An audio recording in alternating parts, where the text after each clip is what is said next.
Okay, Assalamualaikum dan selamat sejahtera semua anak-anak 1 USM.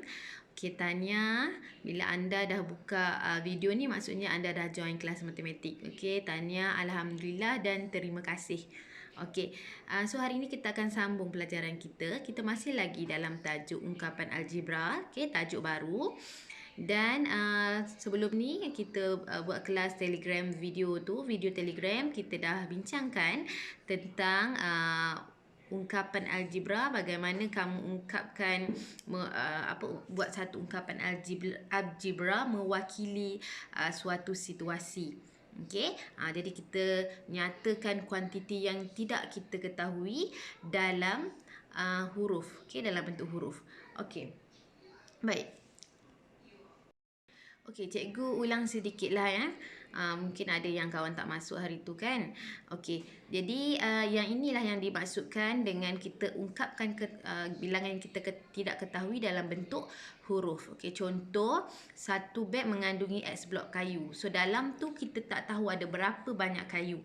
Jadi kita letaklah sebagai X. Tak tahu apa benda, tak kisahlah awak nak letak huruf apa, A ke, B ke, Z ke, tak kisah. Okay, tapi dalam ni kita letak sebagai X mewakili kuantiti kayu yang kita tak tahu dalam beg tersebut. Okay, kemudian dalam beg tersebut kita tambah lagi 3. Okay, 3 kayu. Okay, 3 blok kayu. Okay, jadi yang tak tahu kita tambahlah lagi 3. Kemudian kita keluarkan pula daripada beg tersebut. So bila maksudnya bila kita keluarkan maksudnya kita tolak kan. Jadi X yang kita tak tahu dalam beg kita tolak 4. Okey. Kemudian sama juga dalam kotak tersebut dalam beg tersebut kita nak bahagi 2. Jadi yang kita tak tahu kita nak bahagi 2. Okey. So semua ni bila dah jadi X tambah 3, X tolak 4, X bahagi 2. Okey, mungkin juga X darab 2 kan. So itu semua adalah kita panggil sebagai ungkapan algebra. Okey, ungkapan algebra. Okey, so itu sahajalah Okey, seterusnya, okey, ini contoh yang kalau kita darab. So 2 darab X, 2X lah. Okey, dan mungkin juga kita nak tambah satu beg lain. Okey, satu beg lain ni kita pun tak tahu berapa kuantiti kayu dia. Jadi kalau beg lain tu kita letaklah huruf lain. Okey, Y. So 2X tambah Y tambah 2. So ada 2 benda yang tidak kita ketahui. Okey, jadi ini pun sama kita boleh panggil sebagai ungkapan algebra. Okey. Ya, tengok ni semua ni bawah tadi ni disenaraikan, ini semua dipanggil ungkapan algebra. Okey, seterusnya. Okey, yang ni kita dah buat dah. Contoh kita nak tukarkan satu situasi tersebut dengan ungkapan algebra. Okey, kita buat yang ni kan. Awak dah buat dah hari tu dalam buku modul ni, cikgu ulang balik sahaja. Tolak 7 daripada suatu nombor X. Maksudnya kalau kamu tukar dalam ungkapan algebra, tolak 7 daripada suatu nombor X. Maksudnya X tolak 7. Okey. Kemudian yang kedua, hasil tambah Y dan Z dibahagi dengan 9. Okey. Jadi kita nak ungkapkan daripada macam mana? Jadi hasil tambah Y dan Z. So Y plus Z. Kemudian dia kata bahagi 9. Bahagilah 9. Okey, macam tu sahaja untuk kita nak menentukan ataupun membina ungkapan algebra tu. Okey, seterusnya hari ini cikgu nak kamu buat. Hari ini kita nak belajar bagaimana kita nak tentukan nilai ungkapan tersebut. Okey, kita ada contoh tadi X tambah 3 kan. So X tambah 3 tu sama dengan berapa? X tu kita tak tahu kan. So tambah 3 jadi nilai dia berapa? Kita tak tahu. So yang ini kita nak tahu bila bilangan yang tidak diketahui tu diberi. So senang je lah. Contoh macam ni. Okey. Diberi X sama dengan, kita besarkan sikit. Sekejap besarkan sikit. Alright. Okey. Diberi X sama dengan 3, Y sama dengan 2. Kemudian dia bagi ungkapan algebra itu adalah 8X tolak 5Y tambah 7. Okay, cari nilai bagi 8X tolak 5Y tambah 7. Jika X dia adalah 3 dan Y dia adalah 2. Alah, senang sangat kan? Macam mana kamu buat? So, kamu gantikan je lah. X tu jadi 3. So, letak, tulis balik 8. X ni jadikan 3. So, kita jadikan 3. Tukar je. Tadi tolak 5. Y tadi, Y 2. So, kita ganti Y dengan 2. Okey, kemudian tambah 7. Okey. So kalau dalam kurungan maksudnya apa? Maksudnya kita darab kan? Okey. So 8 darab 3 berapa? 24. 5 darab 2 10 tambah 7. Okey? Kemudian kiralah. Kalau tak tahu nak kira guna kalkulator pun tak apa. Okey, 24 tolak 10 dapat 14. 14 tambah 7 dapat 21. So dapatlah jawapan dia. Senang kan? Alright. Okey, seterusnya kita tengok contoh keempat. Okey, dalam sebuah kelas, 1/3 daripada murid lelaki ialah ahli kadet remaja sekolah. Manakala 9 orang murid perempuan bukan ahli kadet remaja sekolah. Tulis satu ungkapan bagi jumlah ahli kadet remaja sekolah di dalam kelas itu. Okey, jadi dia nak sekarang ni jumlah ahli kadet remaja sekolah. Okey, dia nak keseluruhan. Maknanya apa? Kamu kena tambah apa? Kamu kena tambah yang atas tadi itulah.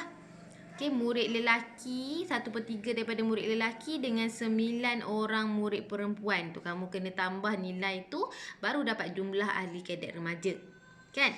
Jadi 1/3 daripada maksudnya apa?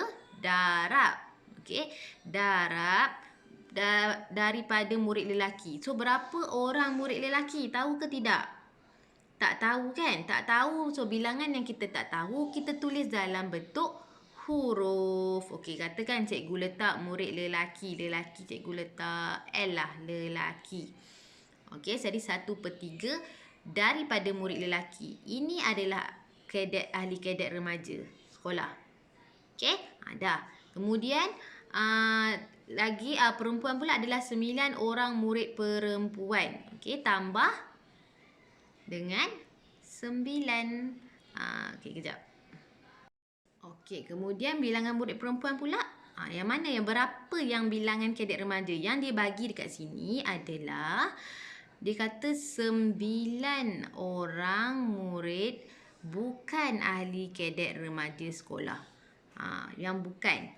Dia kata maknanya yang ahli kelab remaja sekolah adalah yang bilangan perempuan tu kita tolak lah yang 9 orang ni. Yang bukan kan. So dapatlah bilangan perempuan yang ahli kadet remaja. Jadi bilangan murid perempuan keseluruhan kita tak tahu. Jadi yang kita tak tahu Y tolak dengan 9. Okey, ini untuk bilangan lelaki kadet remaja, ini bilangan perempuan kadet remaja. Okey, sekejap ya. Okey, so cikgu ulang balik. Tadi dia kata dia nak jumlah keseluruhan ahli kadet remaja. Okey, ada bilangan lelaki dan juga bilangan perempuan. Bilangan lelaki adalah 1/3 daripada keseluruhan bilangan lelaki dalam kelas itu. Yang kita tak tahu berapa. Jadi 1/3 darab L. Okey, bilangan perempuan pula dia kata adalah 9 orang tu bukan ahli kadet remaja. Jadi yang selebihnya ahli kadet remaja lah. Jadi keseluruhan bilangan perempuan tu tolak dengan 9. Okay, so ini perempuan. So jadi kita tukarkan dia dalam bentuk ungkapan algebra.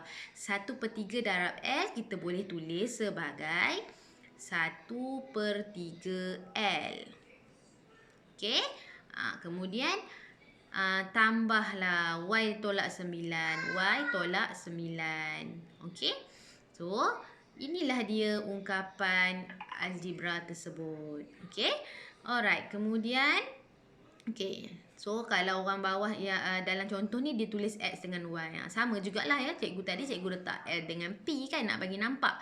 Okey, kemudian dia kata jika kelas itu terdiri daripada 12 orang murid lelaki dan 16 orang murid perempuan. Jadi tadi cikgu kata lelaki cikgu letak sebagai L kan. Dalam ni lelaki dia letak sebagai Y.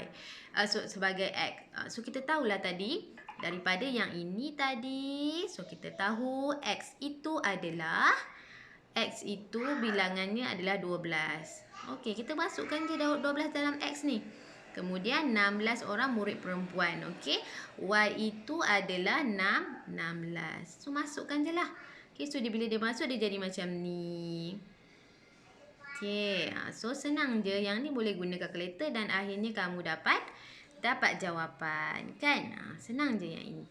Okey, jadi sebab senang, cikgu nak kamu buat latihan ni boleh? Okey, kita buat latihan nombor 1A. So, dalam buku latihan kamu, tulis dulu tajuk dia. Sebab kita baru, tajuk baru kan. Kamu tulis ungkapan algebra. Tulis tarikh, tulis hari.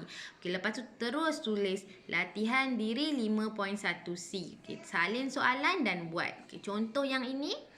Okey, diberi P 5Q2R negatif 4. So, untuk soalan A, tu awak tulis sahaja A sama dengan 2P tambah Q. Okey, so 2P adalah 5. Okey, so P 5. Q pula adalah 2. So Q 2. Tak payah ni pun tak payah buat kurungan pun tak apa kalau dia tak sebelah-sebelah. Okey, kemudian teruslah buat 2 darab 5 10. 10 tambah 2 12. So dapatlah jawapan. Okey, so cikgu nak kamu buat nombor 1 dengan nombor 2 je. Okey, nombor 1 dengan nombor 2. Kemudian buku modul. Okey, buku modul muka surat 61. Okey, modul muka surat 61. Dia punya buat A sampai F. A sampai F. Okey, kalau tak faham, terus PM cikgu. Okey? Jangan malu-malu, tak ada siapa nak tengok. Awak tanya cikgu, tak ada siapa tahu awak tanya cikgu sebab kita ingat cikgu dengan awak je kan, PM je kan. So PM cikgu boleh ajar balik. Okey? Okey, so itu sahaja kelas untuk hari ini. Selamat membuat latihan dengan baik. Okey, so make sure salin soalan. Okey, buat betul-betul, tulis elok-elok. Kemudian tangkap gambar dan hantar ke Telegram cikgu. So pastikan clear lah, senang cikgu nak tanda. Okey, assalamualaikum.